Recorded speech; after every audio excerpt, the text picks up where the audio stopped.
Yeah, all good, man. No complaints. Enjoyed the Good to hear. break. I love it.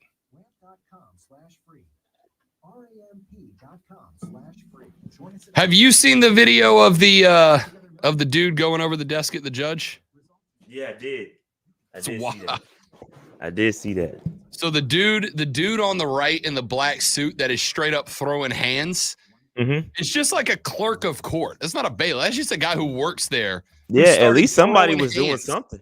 At least somebody was doing something because that Right? lady was getting her butt whooped, and everybody's sitting there watching. Like, come on, man. Somebody's got to help. That dude was just like a clerk of court who just Because that they was all just had their phones out. yeah. Look, someone It's had to like, film man, it. come on, man. He's watching the judge, a woman get her butt whooped, and nobody's doing anything. Like, at least come together and like help. That old boy Everybody just started standing there throwing the watching. It's crazy. Brock Lesnar Thunder Fist. Yeah, I was watching that last night. It's crazy. I think in those situations, there's always a lot of shock. Like, is this happening? Yeah. But luckily, there was someone who was willing to jump in there and do something. Yeah, like somebody's got to do something. Like at least if we can get 4 or 5 of us, I know it's kind of scary, but if we can come together, let's try to stop this dude, man. It's kind of crazy. I think you'd have to believe in the courtroom he doesn't have a weapon other than himself, and you should be Right. able to hold that guy down.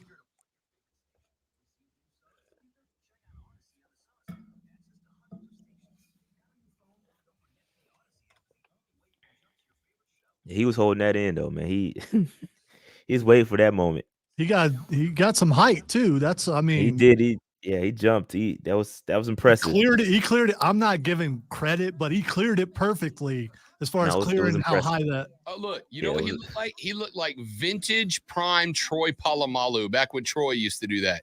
Just to jump That's the what he line. looked Yeah, like. that's true. Great point. Great point. That was a vintage Polamalu over the center because the play clock's at 0. Right. Yep.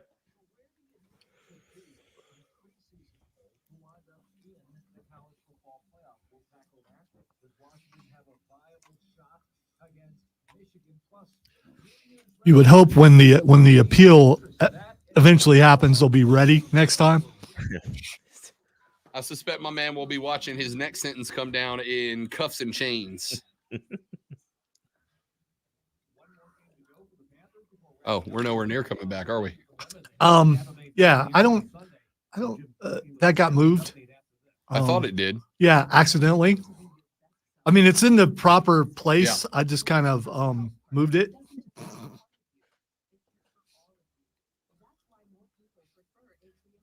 Because yeah, we want to hear the Panther report before we talk about Panthers. Because yeah.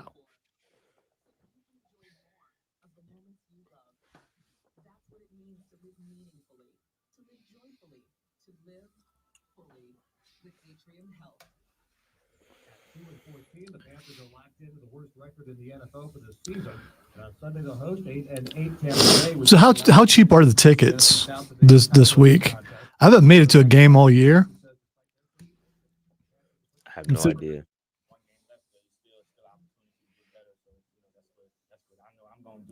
And that's what I feel that the team's gonna do.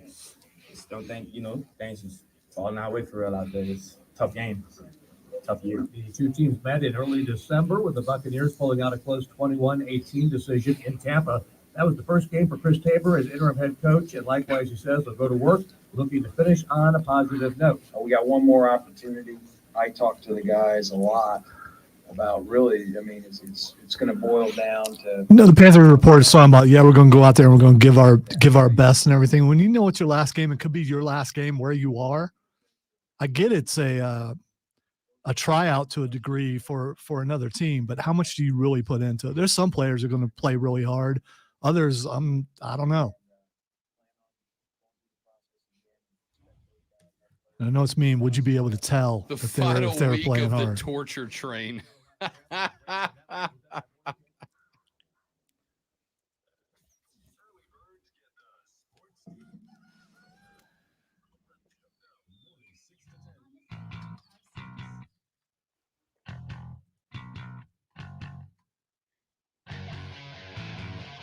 The Rob Brown Show rolls on, ladies and gentlemen. It is the Fan Upstate. 844-326-3663, the call-in number. Text us 71307. Start that text with Fan, and make sure you join us on our live stream at facebook.com/thefanupstate, twitter.com/thefanupstate, or by searching and subscribing to The Rob Brown Show on YouTube. Speaking of streaming, a young man who might have the single most successful NFL-based podcast in the history of YouTube. He is the host of the Panther Nation podcast, joins us every Thursday when my lazy behind isn't on a beach in Florida for vacation. My guy, Rashad Beard, back in the house. What's up, big dog? What's going on, man? I appreciate that. The sauce on that intro, man. That was heavy. That was heavy. I like that. You know, when someone does that, they're getting ready to come at you or something. Yeah, about that. that was heavy, man. I like that.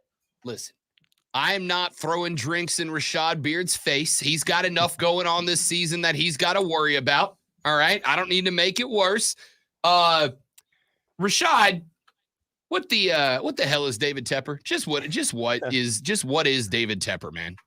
Bro, man, I have no idea, man. This dude is man, he's a lot. He's a lot of things I could say right there.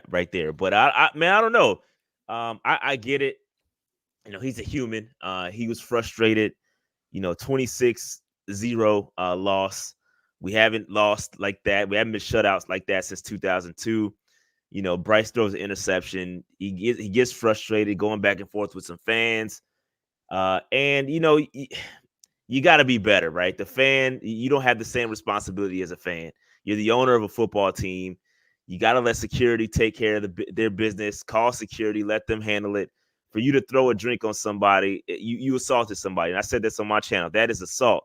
You can't do that as an owner of a football team. Now, I don't know what happened prior to that. They you know, some words probably were exchanged. And I don't know if something was thrown at David Tepper. But at the end of the day, you can't respond like that as an owner of a football team, because if that was a player, and if that was a fan that did that, the fan would have been thrown out and banned immediately. We've seen that happen before from the guy that threw the beer on Tyreek Hill. And if that was a player, you know, they would have been suspended. So, you know, it's just unfortunate, man. This dude is every day we get up here and we talk about David Tepper, and we're like, man, it can't get any worse. It can't, and it just continues to prove that it can get worse and worse and worse and worse. So I don't know, man. I'm just kind of strapped in watching the show like everybody else. You know what? Why don't people talk about the fact that there is a ton of people in that booth and no one else did anything or said anything? They're all just sitting around watching it. So why is he the only one to react? Yeah, you see Scott Fitterer, who's our GM, standing right. He's memed up for that, just standing there, stone-faced, with his hands in his pockets, not doing anything.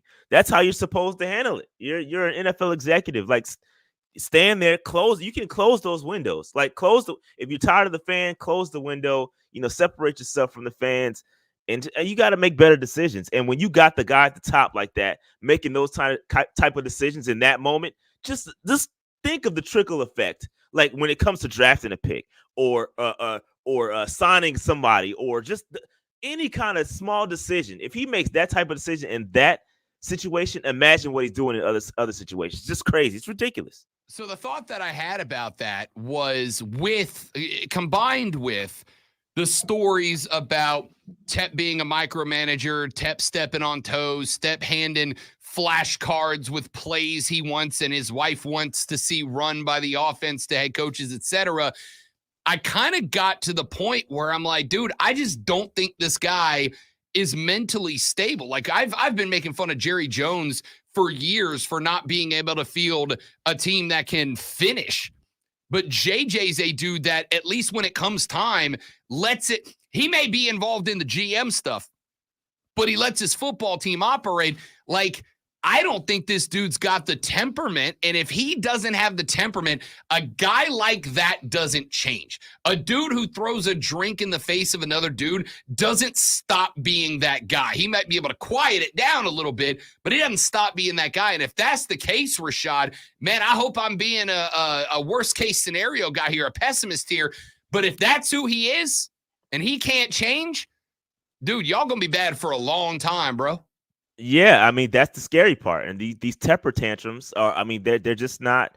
They're not good. I mean we've heard him throw expletives out there after a loss. Like he may just be unfit to be an NFL owner like that, and we're starting to see that. 6 years. This is now our sixth consecutive losing season. And it's scary. Like this is why you have a lot of people. There's a lot of folks in Panther Nation hitting the transfer portal. Like there's a fan transfer portal out there, and fans are in it. They're looking for secondary teams. They're rooting for the 49ers. And they're going back to CMC. Like there are legit fans out here leaving because they're scared of what David Tepper. They've seen what David Tepper done to this team. This is not the Carolina Panthers of old. This is not the Carolina Panthers I grew up watching. This is not the Carolina Panthers that we want to cheer for. We deserve better as Panther fans. Rashad Beard joining the Rob Brown Show here on the Fan Upstate. Again, you can follow him at Panther Nation PC on Twitter, but make sure you're searching, subscribe to the Panther Nation podcast on YouTube. I don't want to hang on that. I want to talk football, but I almost feel like it got to be too big of a story not to. $300K is the fine, and obviously a little bit of a dressing down. Here's what killed me about that. What killed me about it, Rashad, was his apology, which wasn't one at all. He's like, oh, I'm ashamed of my behavior, but he doesn't say I'm sorry. He doesn't even I've been in bars a lot. It's incredible how many fights can be dissolved with a yo, my bad, bro. Like that will end that sort of thing. And he couldn't even muster up one of those. The fact that this dude did what he did, which was an absolute B move, the fact that he did it and then just walked away, which was an even bigger B move, and then the fact that he did it, walked away, and can't apologize for it, that is the mark of a dude who thinks he's the biggest, baddest, smartest bro in every room he goes into, and anybody thinks who they are smarter, bigger, badder than everybody else in every room they walk into, Rashad, they fail. They fail every time. Yeah, he's entitled. He's an entitled billionaire, and that's exactly right. When you're gonna get a slap on the wrist, a little fine, right? I can walk around, do what I want. Nobody is gonna tell me that I did something wrong, and that's part of the problem is that nobody's willing to stand up and say. And this is not just me saying this. This is the word on the street. Is that hey, he got rid of everybody that challenged him, right? He got rid of all the guys that said, hey, David Tepper, this is not the right thing you should do. Hey, nope, you're out of here. There's so many people, and you can just see the tea leaves. Shout out to Steve Drummond, who used to be in that room. He's been a part of the Carolina Panthers for a long, long time in that PR space. And he's gone. Like there's been folks that have been around here, and I feel like those folks that held him accountable are no longer with the Carolina Panthers, and that's part of the problem. Nobody's going to check him, and when there's nobody willing to check him, he just moves how he's moving. Nobody's going to say anything. Hey, they're all scared to lose their jobs, and I get it, completely understand. If I was in that situation, I would probably be the same way. I mean, I speak from a privileged standpoint in that I don't work for the Carolina Panthers, don't desire to work for the Carolina Panthers, but, that's just what it is. I mean, nobody's willing to say, hey, you're doing something wrong. Hey, I'll work for him. Hey, I'll take the GM job. I feel like all right, that's enough. So we'll put that to bed. I will say this. I thought about this the other day. I think the NFL needs to put in place a system that allows fans to vote on the performance of ownership. And if your approval rating drops below 20%, you got to sell the team immediately. Do you think he's under that mark right now? Oh man, dude, he's way below that. Like it's not even, I would say like 5%. He does have some defenders out there. Like I'm on Twitter watching, he does have some defenders. There's some folks out there saying, oh, he's doing the best he can and blah, blah, blah. But bro, it's way below 20%. He would have like he has a 100% disapproval rating. It's bad. It's bad out here. Rashad Beard joining the Rob Brown Show in the Fan Upstate. All right, let's talk football here for just a minute. 2 weeks ago, we had Carolina take on Green Bay, and I think all of us went, there it is. That's it. That's what we've been waiting for. BY going up over 300, couple of tutties through the air. The team was running the ball well on Chuba Hubbard's legs, and then they turned around and they get a win over Atlanta. It's 9-6. It's ugly as hell, but hey, a win's a win. And then whatever they just did against Jacksonville. The most frustrating thing in the world for me was that last Sunday morning, I sat down in front of the TV, for the first time since like week 3, kind of excited about watching the team play. I'm like, all right, they put up 30 against Green Bay. The offense looked good. Next week, offense didn't look as good, but they won the football game, and that's a big one. First time I've been excited all year, and then they laid what I think is, do you agree, the biggest damn egg of the season. Yeah, it's bad, man. And that's what makes it so frustrating is that Green Bay game was so good. Like, that's what we wanted to see. And if we're gonna lose, that's the fashion we want to lose in, right?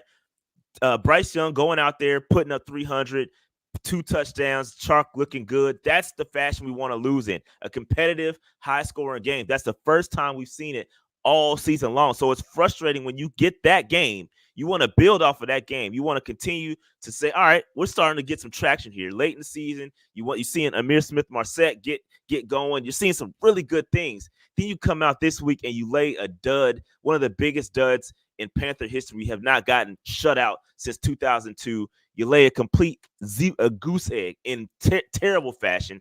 And again, it's a tough game. You got Jacksonville fighting for their playoff lives. They're still in contention to win the division, make the playoff run. So it's a tough game, right? But you still want to be competitive, right? And so it's frustrating. It's very frustrating. And it's the truth is that it really doesn't matter, right? Because whatever we're building off of anyway is getting reset in the offseason. So it's not like you're going to say, all right, Thomas Brown, let's see some progression in your offense going into the next season because you're going to be back. No, you're not going to be back. So any progression that we see in Bryce Young, we're going to have to hit the reset button, reset our expectations anyway, because we're getting a new coach, new staff. So it really doesn't matter at the end of the day, but it's frustrating. You just kind of want to see some competitiveness out of the Carolina Panthers, and we did not see that last week, and it's very frustrating. I'm almost to the point where, and Lonzo was talking about this before we came on the air earlier with you for this segment. I almost kind of get it. Like I got excited about, in fact, I'm going to tell you right now, I bet money on a straight money line win for Carolina over Jacksonville. I'm like, all right, CJ Beathard's playing quarterback, Christian Kirk's out. Like, this is a winnable game on the road for this team against a floundering Jacksonville team.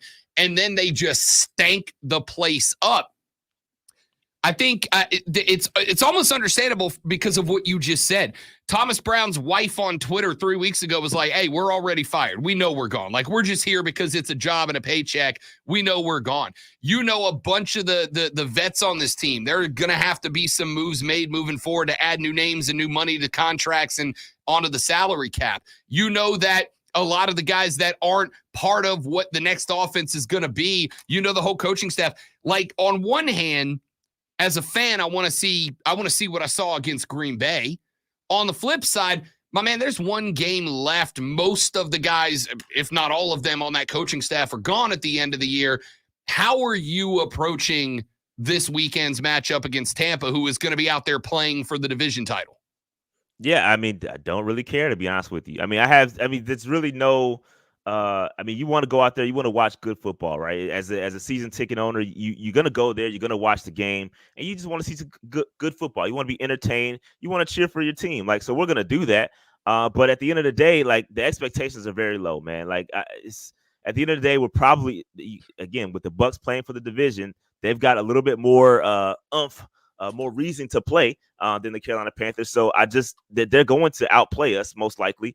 And so it's just a matter of just going there to sit there and just watch football, right? At the end of the day, there's really nothing we can expect. And so again, like somebody said earlier in the chat, it's just we're trying to just let's end the misery, right? Let's just get it over with. Let's move on. Let's get to Black Monday. Our Black Monday was a long time ago, but let's just get out of here and let's get over it. Let's get it over with, right? That's what we're looking forward to. Rashad Beard, host of the Panther Nation podcast here on the Rob Brown Show and the Fan Upstate. Let's hit at least a highlight. Let's at least get a little positivity up in here.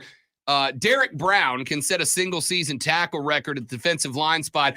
I will start by saying that dude has grown into the monster that I think you and I both thought he could be since he got to Charlotte, and it is an absolute damn atrocity that guy's not a Pro Bowler this year.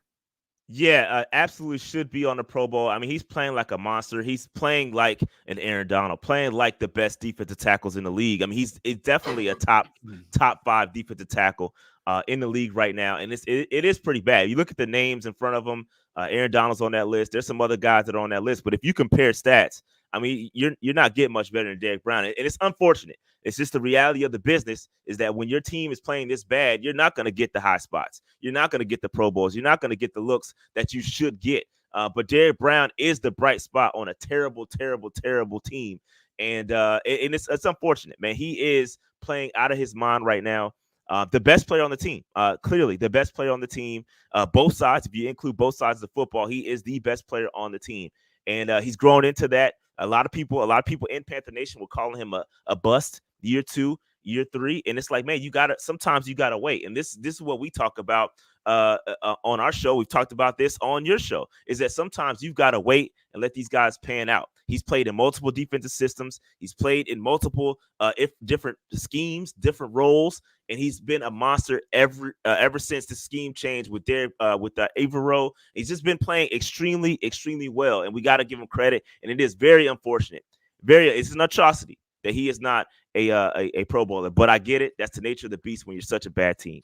Talk to me about BY as we head to the end of the season. There's 2 things. Number one, again, that Green Bay game. Like, that's the dude he can be. We've seen him drop some dimes in scattered and isolated spots all year long. Green Bay was the first time it looked like he's getting some time. He's got receivers that aren't dropping the football. That's what that cat can do.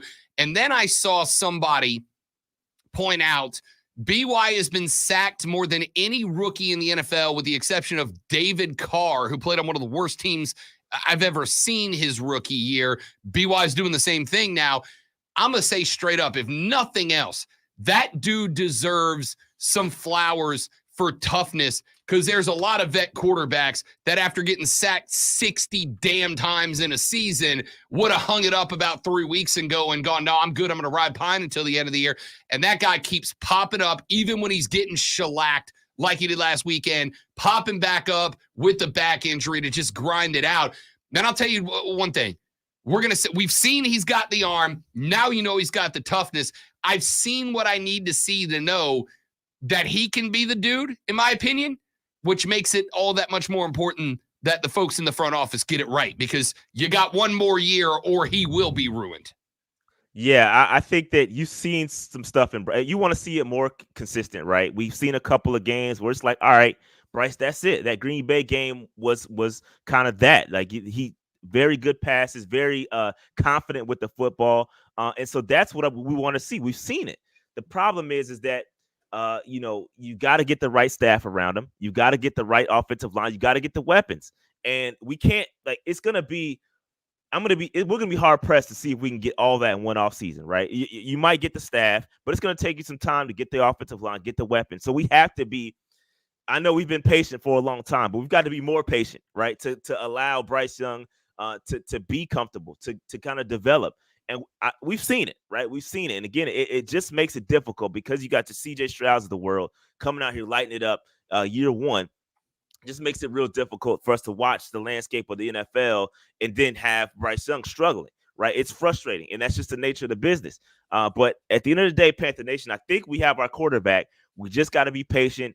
And hopefully we get the right offensive mind in here that can help Bryce Young be the best he can be. And if we don't, we're going to have to move on. And it just is what it is. But I think we got our guy for sure. Yeah, no, you and I are on the same bus with that. Rashad Beard hosts the Panther Nation podcast. You can follow them on Twitter or X or whatever you want to call it at Panther Nation PC. More importantly, make sure you go to YouTube. You search and subscribe to the Panther Nation podcast. Hit that bell notification so you know when they go live. What you guys got coming up next? I'm going to be doing the morning huddle shortly after this, talking about Derrick Brown and him being snubbed. Going to be probably doing a post game for the Panthers Bucks game. Letting out all the frustrations for the entire season. That might be primetime TV right there. You might want to tune in for that. That might be a good one. So yeah, that's pretty much. I'll be hanging in the chat for sure. Yeah. I'll be hanging in the chat. We'll see. Hey, those rants are good, man. They're good when they come. Rashad Beard, appreciate you, fella. We'll talk to you next week with the season wrap-up, buddy.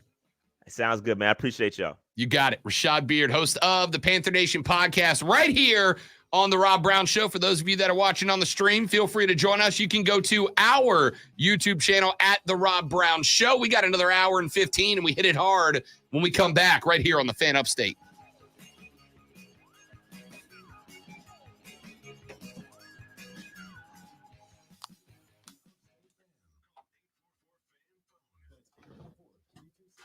That's it. That's right. I agree. That's the spots. You got to get him a 1. You got to get him an O-line. I've said all season long, y'all might agree or disagree. You got to get him an O-line that's not a run block offensive line. That's your problem. You built a run block offensive line, and you ask him to start pass pro for a QB that does not have a ton of escapability. That's a problem. Anyway, I know Rashad's going to cut his stream again. We're on YouTube at the Fan Upstate. Our show is live 6 to 10 every single morning, and we would love to have you guys join us. We talk Carolina Panthers, Gamecocks, Clemson Tigers, NFL in general. Talk a little NBA later in the show.